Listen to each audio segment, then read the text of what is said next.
इलाज बहुत महंगा है और आम भारतीय की स्कोप से बाहर है और कई बार तो विदेशों में भी ये माना गया है कि 1-1 करोड़ रुपए होता है, वो भी नहीं कर सकते हैं।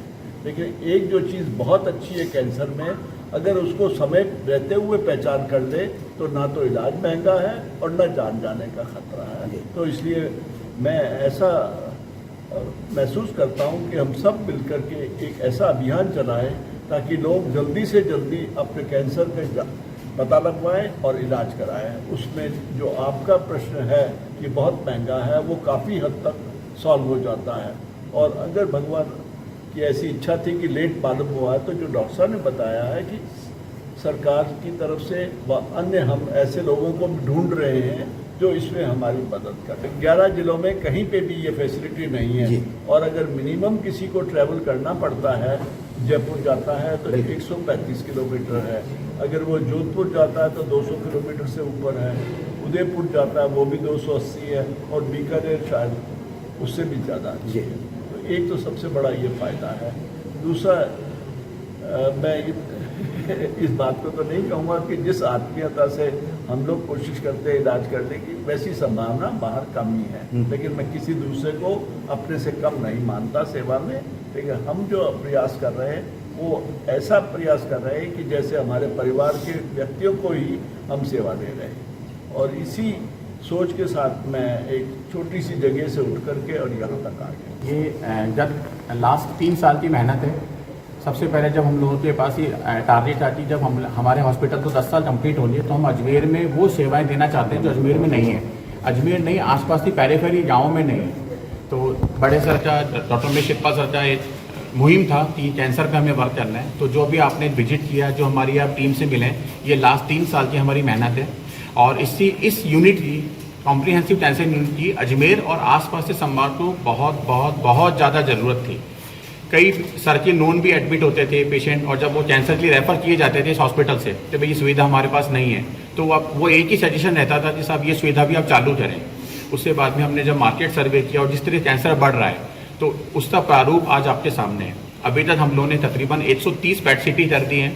लोगों का काफ़ी, कल भी भीलवाड़ा से पेशेंट आया था और वो पेशेंट बीमारी के साथ साथ दूरी को लेकर बहुत परेशान था कि साहब हमें जयपुर जाना पड़ता है, अजमेर बहुत कोई ना कोई तो रिश्तेदार अजमेर में रहता ही है। जितने भी आसपास के पेरीफेरी हैं, खिचड़ी 10 जिले जो आप बता रहे हैं, पाली, नागौर, आसपास के जिलों के जब कोई ना कोई परिवार का सदस्य अजमेर में जरूर रहता है, तो उनके लिए बहुत आसान रहता है कि वो अपना इलाज क्षेत्रपाल कॉम्प्रिहेंसिव कैंसर यूनिट में कराएं और अपने परिवार जैसा परिवार में रह सकते हैं। दूसरा, जैसा सर ने बताया कि एक टीम होनी बहुत ज़रूरी है। तो इस हॉस्पिटल की पहले जो बेस सर ने बनाया वो ये था कि हमारे पास बहुत कम हॉस्पिटल्स होंगे राजस्थान में जहाँ पर 2 medical oncologist full time available है। डॉक्टर दोनों ही मेडिकल ऑन्कोलॉजिस्ट यंग डॉक्टर हैं, 24/7 अपनी सेवाएं दे रहे हैं। पेशेंट को पूरी तरह टाइम देते हैं। रेडिएशन ऑन्कोलॉजी में हमारे पास 2 हैं, एक काफ़ी सीनियर डॉक्टर हैं जो पेशेंट को उसका पूरा डिटेल बताते हैं। तो जी पेशेंट में बहुत सारी कैंसर रिलेटेड भ्रांतियाँ होती हैं, तो असल वो गूगल पे सर्च करता है या और कुछ माध्यम से वो तो पूरी जानकारी नहीं ले पाता है, बट डॉक्टर साहब की टीम उनको पूरी जानकारी देती है। सर्जिकल ऑन्कोलॉजी में डॉक्टर प्रवीण सर हैं, इनका भी बहुत अच्छा काम है और इन्होंने काफ़ी, अभी कल भी इन्होंने एक बहुत बड़ा केस किया है। तो धीरे धीरे हम लोग आगे बढ़ रहे हैं। दूसरा, पैट सिटी जो लेते हैं न्यूक्लियर मेडिसिन में, जैसा मैंने आपको बताया 130 लोगों, तो अगर ये 130 पैट सिटी अजमेर में ना होती तो इन 130 लोगों को जयपुर जाना पड़ता और एक पैट सिटी के लिए उनको 3 बार विजिट होता। पहली बार वो अपना रजिस्ट्रेशन कराते, ओपिनियन लेते, दूसरी बार उनका अपॉइंटमेंट होता जब FDG आती है, और तीसरी बार रिपोर्ट। तो वो 3 दिन जब एक परिवार का बचा तो उसके लिए ये हॉस्पिटल वरदान साबित है अजमेर के आसपास के लिए। बट ये मुहिम हमारी यहीं ख़त्म नहीं होती है। इस मुहिम को आगे बढ़ाते हुए हम लोग एक अर्ली डायग्नोस्टिक बस भी लेकर आए हैं कि हमें प्राइमरी स्टेज पे पता पड़ जाए हमें कैंसर है। अजमेर जिले के या अजमेर शहर के लोग तो इसको लेकर वाकिफ़ हैं, बट आसपास पेरीफेरी में ये बस की सेवाएं दी जाएगी जो कि 100% निःशुल्क होगी। इस बस के अंदर मेमोग्राफी, महिलाओं के लिए ब्रेस्ट की जांच, एक्सरे, लंग्स कैंसर के लिए कैंसर मार्कर, पेप्समेयर, ये सारी जांचें निःशुल्क की जाएंगी। तो ये बस जल्दी ही बीमारी को पकड़ने में बड़ी कारगर सिद्ध होगी। जो गांव वाले जो मरीज होते हैं वो शर्म के मारे, पैसों की वजह से हो सकता है शहर में मूव ना करें। तो हमारा क्षेत्रपाल हॉस्पिटल परिवार के ध्येय है, जो हमारे यहाँ पेशेंट डायग्नोस होकर आ रहा है कि उसको कैंसर है, उसका इलाज करना तो है ही, बट हमें गांव-गांव जाकर ये पता लगाना है कि किस परिवार में कौन सा कैंसर है, जिससे कि उससे परिवार में होने वाली हानि से हम अपनी बेहतर कोशिश कर पाएँ। और तीसरा हम लोग अभियान लेकर आए वो नशा मुक्ति है। जब हमें पता होता है कि हम गुटखा, सिगरेट, अल्कोहल का सेवन करते हैं और उसी वजह से हमें कैंसर होता है, तो हम उस पर कितना साबित हो पाएंगे, क्योंकि ये चीज़ें छुड़ाना बहुत मुश्किल है। बट हम हमारी टीम के साथ, हमारे परिवार के साथ ये मुहिम 2025 की मुहिम है कि हम किसी भी तरीके से ज़्यादा लोगों को अवेयर करें। और क्षेत्रपाल हॉस्पिटल का 2025 में एक ही नारा है कि कैंसर मुक्त अजमेर हमारा। Thank you so much. Sir क्या कैशलेस रहेगा पूरा? ये जैसा कि सर ने बताया था, आपने पूछा था कि भाई ये पेशेंट जो रहता है काफ़ी महंगा रहता है। फर्स्ट प्रायोरिटी चिरंजीवी, अगर आपके पास सभी सरकारी योजनाओं में आपका निःशुल्क इलाज किया जाएगा। अगर हमारे पास 2 दिन पहले जयपुर का पेशेंट आया था, अभी हमारे कुछ पैनल जुड़ने बाकी हैं, तो हमने उनसे बोला है या तो आप इलाज वहीं कंटिन्यू करें या आप अपना सरकारी योजनाओं में अपना इलाज कराएं। हमने पिछले 2 महीनों में जो भी पैट सिटी करी है उन सबको बताया कि आप चिरंजीवी के फायदे हमने यहाँ इन हाउस बताए। जितनी भी सरकारी योजनाओं के फायदे हमने उनको बताए और हम चाहते हैं कि जितनी भी सरकारी योजनाओं के लाभ से ही आप अपनी इलाज कराएं। अगर आपको कीमोथेरेपी लगनी है, आपको सर्जरी होनी है, आपको अगर रेडिएशन में आपका पेशेंट जाता है, तो उससे पहले आप सेफ जोन में जाने के लिए आपको, और वैसे भी हर इंसान को अपना मेडिकल इंश्योरेंस कराना चाहिए। और इसमें वरदान साबित है आयुष्मान और चिरंजीवी योजना जो हमारे राजस्थान और भारत में चल रहा है। तो हर आम जनता को अपना हेल्थ इंश्योरेंस जरूर कराना चाहिए। इसमें मैं आपको थोड़ा सा इंटरप्ट करना, लाखों रुपया किसी भी जांच में पूरा नहीं होता है।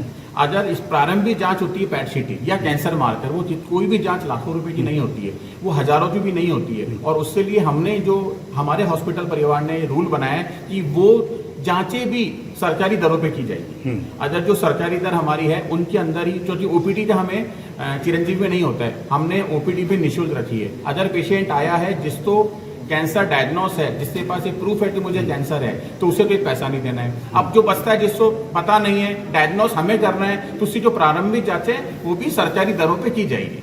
तो किसी भी तरीके से क्षेत्रपाल हॉस्पिटल परिवार किसी भी परिवार के फाइनेंशियल बर्डन को लेकर उससे ज्यादा जागरूक है, ये मैं तो आपको बताना पे इस महीने आ जाएगा। CGHS का हमने फाइल लगा दी, इस महीने आ जाएगी, और RGHS जल्द से जल्द आ जाएगा। सारी सरकारी स्कीम्स विद इन मंथ हम लोग ले आएंगे। नमस्कार, मेरा नाम डॉक्टर आशीष दायमा है। मैंने अपना DM medical onco SMS medical college से किया है। अभी मैं नियमित रूप से क्षेत्रपाल हॉस्पिटल में मेडिकल ओंकोलॉजी की सेवाएं दे रहे हैं। हमारे मेडिकल ओंकोलॉजी डिपार्टमेंट में विभिन्न प्रकार के कैंसर, जैसे लंग कैंसर, ब्रेस्ट कैंसर, मुंह का कैंसर, प्रोस्टेट का कैंसर, ये सभी प्रकार के कैंसरों का इलाज कीमोथेरेपी, टारगेटेड थेरेपी और इम्यूनोथेरेपी के द्वारा किया जाता है। इसका फायदा ये है कि एक तो पेशेंट को जल्दी स्टेज में पता लगा के पूर्णतः स्वस्थ किया जा सकता है। दूसरा ये है कि अगर किसी मरीज को बीमारी बार बार आ रही है तो इन ट्रीटमेंट के द्वारा बीमारी का बार बार आने का चांसेस कम होता है। और आज की आने वाली नई ट्रीटमेंट जिसमें टारगेट थेरेपी और इम्यूनोथेरेपी, इनसे क्या होता है कि साइड इफेक्ट अभी बहुत कम हो गए हैं, तो मरीज की क्वालिटी ऑफ लाइफ इंप्रूव होती है। और ये सभी सुविधाएं हमारे क्षेत्रपाल संस्थान में उपलब्ध है। सर अभी कौन कौन सा कैंसर सबसे ज़्यादा प्रायोरिटी का है? जी, सबसे ज़्यादा अपने मुंह और गले के कैंसर, फेफड़े का कैंसर, फीमेल्स के अंदर ब्रेस्ट का कैंसर और ओवरी के कैंसर ये कॉमन है। इसके लिए हमको एक मल्टी डिसिप्लिनरी टीम की जरूरत होती है। कोई भी कैंसर आता है तो हम सभी डिपार्टमेंट बैठते हैं, फिर बात करते हैं कि इस पेशेंट के लिए क्या कर सकते हैं, कि हम सर्जरी करते हैं, उसके बाद में फिर कीमोथेरेपी का प्लान करेंगे जिससे बीमारी दोबारा ना आए। तो ये हमारा मुख्य रीजन क्या रहता है सर कैंसर? मुख्य रीजन अभी हमारी जो मुख्य रीजन है उनमें तंबाकू और एल्कोहल का सेवन सबसे कॉमन है। इसके अलावा हमारी आजकल की लाइफ स्टाइल, जैसे सेडेंटरी लाइफ स्टाइल, ओबेसिटी, ये भी है। इसके अलावा एक कैंसर बहुत मल्टी फैक्टोरल डिजीज है, इसमें सिर्फ एक ही कारण नहीं होता है। इसमें अपन को पता लगाने के बाद में ये ध्यान रखता है कि जेनेटिक रीजन भी बहुत इंपॉर्टेंट हो गया है। पेट सिटी आधुनिक जांच तकनीक होती है जिसमें CT और पेट का सम्मेलन होता है। ये जांच आमतौर पे कैंसर की जांच के रूप में करी जाती है। इसमें ये देखा जाता है कि कैंसर आपके शरीर में कहाँ है, कितना बड़ा है और कितना फैला हुआ है। इससे स्टेजिंग में मदद मिलती है और आगे का इलाज तय करने में भी मदद मिलती है। और इसके अलावा जब इलाज होने के बाद ये भी देखा जा सकता है कि कैंसर का इलाज जो है उसके बाद वो कम हुआ है, उसके प्रारूप में कोई बदलाव आया है या फिर वो बढ़ गया है। अब ये पेट सिटी की जांच आमतौर पर मुश्किल से या बड़े शहरों में उपलब्ध होती थी। अब क्षेत्रपाल हॉस्पिटल की तरफ से ये 11 ज़िलों में अजमेर संभाग में पहली पेट सिटी है। आप लोग बिल्कुल संदेह ना करें और संकोच ना करें। आपको कभी भी सिम्टम्स हों तो अपने डॉक्टर की राय पे इस जांच का लाभ ज़रूर उठाएं। क्या ये टिपिकल होता है पेट सिटी का? नहीं, एक ये बहुत ही नॉन इन्वेजिव और बहुत ही नील या बहुत ही कम साइड इफ़ेक्ट्स वाली जांच होती है। इसमें हम पेशेंट्स को प्रिपेयर करते हैं, एक इंजेक्शन देते हैं जिसको हम रेडियो एक्टिव कहते हैं या रेडियोधर्मी दवाई देते हैं, बहुत ही छोटी सूक्ष्म मात्रा में उसे देते हैं, वो जो आपके शरीर में फैलती है और आपके कैंसर सेल्स पे जाके इकट्ठा हो जाती है। उसके बाद हम उस पेशेंट को सीटी जैसी मशीन में लिटाते हैं, 15 से 20 मिनट में जांच हो जाती है और फिर उस मशीन में जांच होने के बाद ये पूरी जांच हम या कि मैं डॉक्टर एनालाइज करते हैं और उसके बारे में रिपोर्ट बना के आपको आगे के लिए देते हैं। मैं मेरा एजुकेशन मेरा MS general surgery Safdarjung hospital में हुआ था और मेरा एमसीएच सर्जिकल ऑन्कोलॉजी मैंने किडवई कैंसर हॉस्पिटल बेंगलुरु से किया हूँ। कैंसर का ट्रीटमेंट में सर्जरी का रोल काफ़ी बड़ा होता है। 80% ऑफ सॉलिड मैलिग्नेंसी या ट्यूमर्स में बीमारी के दौरान कहीं ना कहीं सर्जरी का आवश्यकता होता है। उनमें मोस्ट कॉमन कैंसर्स होता है ब्रेस्ट कैंसर्स और हेड एंड नेक कैंसर्स। उनमें रिसेक्शन और रिकन्स्ट्रक्शन हम बोलते हैं, मतलब जो गांठ है निकालना भी, जो जगह खाली हुआ है वहाँ पे कहीं से और उसको कवर भी करना होता है। ठीक, अन्य जो कैंसर है उसमें महिलाओं में जो होने वाला गायनेकोलॉजिकल कैंसर होता है, जो अंडाशय का कैंसर होता है, गर्भाशय का कैंसर होता है, कुछ गैस्ट्रोइंटेस्टाइनल मैलिग्नेंसी करके होता है, वो ऊपर वाला जो आंतों में अन्ननाल होता है, पेट होता है, और नीचे वाला जो आंतों में कोलन का कैंसर होता है, बड़ी आंत का कैंसर होता है और मलाशय का कैंसर भी होता है। और पेशाब के रास्ते में होने वाला जो कैंसर्स में kidney cancers, urinary bladder cancers और सार्कोमास, अन्य कैंसर में सर्जरी का रोल काफ़ी महत्व होता है। जो अर्ली जो कैंसर्स में सर्जरी एक one of the best cure को ऑफर करता है, जो पेशेंट अर्ली स्टेजेस में रहता है। कैंसर का भूमिका अन्य डायग्नोसिस में भी होता है, जिसमें कहीं पे भी ट्यूमर है तो उसको बायोप्सी वगैरह लेके कैंसर प्रूव करने के लिए, और बहुत सारा पेशेंट्स में स्टेजिंग करने के लिए, जो हम गांठ वगैरह जो निकाल के जो बेचते हैं उससे एक हमको एक स्टेज मिलता है। तो स्टेज के हिसाब से पेशेंट का आगे वाला जो ट्रीटमेंट मेडिकल ऑन्कोलॉजी के साथ हो या रेडिएशन ऑन्कोलॉजी का साथ, उनके साथ सब मिलके हम ट्यूमर बोर्ड में आगे वाला जो ट्रीटमेंट है उसका डिसीजन लेते हैं। कैंसर का जो ट्रीटमेंट है, कुछ पेशेंट्स जो एंड ऑफ लाइफ में है, जो उसको कुछ नहीं कर सकते, तो स्टेज 4 डिजीज़ में कुछ पैलिएटिव कैंसर करके आता है, उसमें खाने का रास्ता बनाने के लिए, और जिन पेशेंट में आँख का रुकावट वगैरह रहता है कैंसर के द्वारा, उनमें डाइवर्शन, आंतों का डाइवर्शन करने का ज़रूरत भी पड़ सकता है। तो कैंसर एक ट्रीटमेंट, उसमें मल्टीमोडल ट्रीटमेंट होता है, एक ही डॉक्टर से नहीं होता है, सर्जिकल, मेडिकल और रेडिएशन ऑन्कोलॉजी का होता है, उनके साथ न्यूक्लियर मेडिसिन का भी सपोर्ट चाहिए, तो उसे हमको उसका स्टेजिंग और कैंसर का डिटेल्स काफ़ी अच्छा मिल जाता है। क्या इस सर्जरी में रोबोटिक सर्जरी महत्वपूर्ण है या रोबोटिक सर्जरी अभी नया आ रहा है, बट कॉस्ट और वो भी हमको वो देखना पड़ेगा। रोबोटिक सर्जरी में वो बेनिफिट्स है कि patient can start moving early recovery जो होता है। नॉर्मली जब हम चीरा मार के जो सर्जरी वगैरह करते हैं, पेशेंट को कभी ना कभी अर्ली मोबिलाइजेशन करने के लिए थोड़ा पेन वगैरह होता है, तो वो रोबोटिक सर्जरी में थोड़ा बेनिफिट होता है, patient can start mobilising early. But जो भी सर्जरी ओपन में होता है, रोबोटिक में सर्जरी जो अंदर होता है वो सेम ही रहता है, बट जो रास्ता हम चुनते हैं वो अलग रहता है। क्षेत्रपाल कॉम्प्रहेंसिव कैंसर सेंटर में जैसा कि आपने देखा, रेडिएशन ऑन्कोलॉजी, सर्जिकल ऑन्कोलॉजी के साथ साथ मेडिकल ऑन्कोलॉजी की सर्विसेज भी अवेलेबल है। मेरा नाम डॉक्टर संदीप मैरवा है। मैंने अपनी DM medical oncology Tata memorial hospital Mumbai से कंप्लीट की है। एंड मेडिकल ऑन्कोलॉजी के अंदर हम बिना सर्जरी, बिना चीरे, सिर्फ मेडिसिन से पेशेंट्स की बीमारी का ट्रीटमेंट करते हैं। जब मेडिकल, सर्जिकल, रेडिएशन सारा ट्रीटमेंट पेशेंट को ऑफर किया जाता है और पेशेंट अर्ली स्टेज में हमारे पास में आ जाता है, यानी कि शुरुआत की स्टेज में आ जाता है, तो बहुत अच्छे 90%, 95% तक हमको चांस मिल सकते हैं, पेशेंट को चांस मिल सकते हैं कि अच्छे से अच्छा रिजल्ट मिल जाता है। सर, मेरा नाम डॉक्टर विधि जैन है। मैं रेडिएशन ऑन्कोलॉजिस्ट हूँ। पिछले 2 महीने से मैं क्षेत्रपाल हॉस्पिटल में अपनी सेवाएं दे रही हूँ। मैंने अपनी MBBS Mahatma Gandhi medical college Jaipur से की है और पोस्ट ग्रेजुएशन भगवान महावीर कैंसर हॉस्पिटल जयपुर से की है। यहाँ रेडिएशन की सभी सुविधाएं उपलब्ध हैं। यहाँ एडवांस टेक्निक्स यूज़ की जाती हैं और हम कर भी रहे हैं, जिससे पेशेंट को ट्रीटमेंट के दौरान कोई असुविधा नहीं होती है। और इन फ्यूचर यहाँ गवर्नमेंट स्कीम्स भी अवेलेबल होंगी, जिससे पेशेंट को दूर दराज ना जाकर यहीं से ट्रीटमेंट दे सकते हैं। अजमेर और उसके आसपास के लगभग 10 ज़िलों में कैंसर केयर की प्रॉपर सुविधा नहीं अवेलेबल थी अब तक।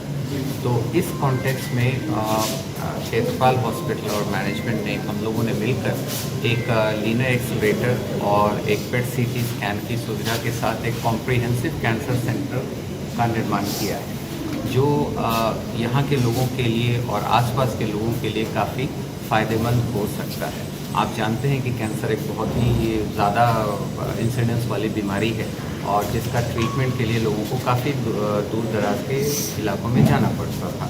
लेकिन ये चीज़ें अब हम ये सुविधाएं इधर ही लेकर के आए हैं और हमारे साथ एक पेट सीटी स्कैन की यूनिट भी है और हमारी एक टीम वर्क भी है जिसमें हमने सर्जिकल ऑन्कोलॉजी, रेडिएशन ऑन्कोलॉजी और मेडिकल ऑन्कोलॉजी और न्यूक्लियर मेडिसिन के सारे डिपार्टमेंट्स के स्पेशलिस्ट को एक साथ एकत्रित किया है ताकि पेशेंट्स को काफ़ी उससे लाभ मिल पाए और एक छत के नीचे उनका सारा उपचार हो पाए। इसके बाद मैं एक पेट स्कैन की जो इंचार्ज और कंसल्टेंट हैं न्यूक्लियर मेडिसिन के डॉक्टर